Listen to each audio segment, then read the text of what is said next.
হোজাইর বিন্নাকান্দির ডবকা উচ্চ মাধ্যমিক বিদ্যালয় সায়েন্সের একমাত্র উচ্চ শিক্ষা প্রতিষ্ঠান। গত 2 বছর ধরে এই স্কুলের বিজ্ঞান বিভাগে নেই কোনো শিক্ষক। কেউ হয়তো বদলি হয়ে অন্যত্র চলে গিয়েছেন, বাকিরা অবসর নিয়েছেন, যার ফলে স্কুলের বিজ্ঞান বিভাগ এখন শিক্ষক শূন্য।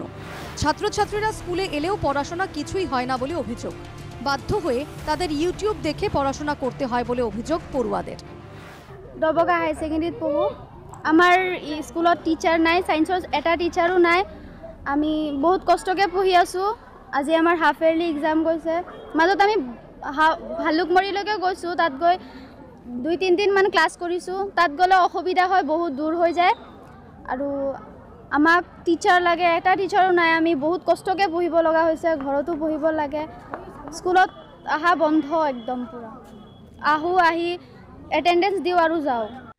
এক্সাম চলি আছে এতিয়া আমাৰ, কিন্তু এডুকেশ্যনৰ টিচাৰ নাই, ইংলিছৰো নাই, এছামিছৰো এটা এনেকুৱা বেয়া চলি আছে।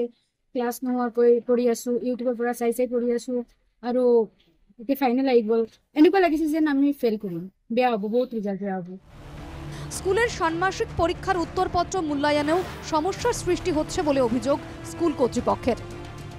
আমিও অভিযোগ কৰিছোঁ, কাৰণ ভুক্তভোগী ল'ৰা ছোৱালী হ'লে আমিও ভুক্তভোগী আৰু আমি এই বিষয় লৈ যথেষ্ট চিন্তিত আছোঁ। যোৱা কেইবাবছৰ ধৰি লাহে লাহে শিক্ষক কমি গৈ পেলাই এতিয়া শূন্যত গৈ উপস্থিত হৈছে আমাৰ। গতিকে অচলাৱস্থাৰ সৃষ্টি হৈছে, সেইটো অচলাৱস্থাৰ সৃষ্টি হৈছে। ছায়েন্স ডিপাৰ্টমেণ্টটো আমাৰ আগতে ল'ৰা ছোৱালী বহুত ঢেৰ আহিছিল, যোৱাবাৰ মাত্ৰ 4-5জন হৈছে। কাৰণবোৰ এইটো হ'ল মানে টিচাৰ নাই।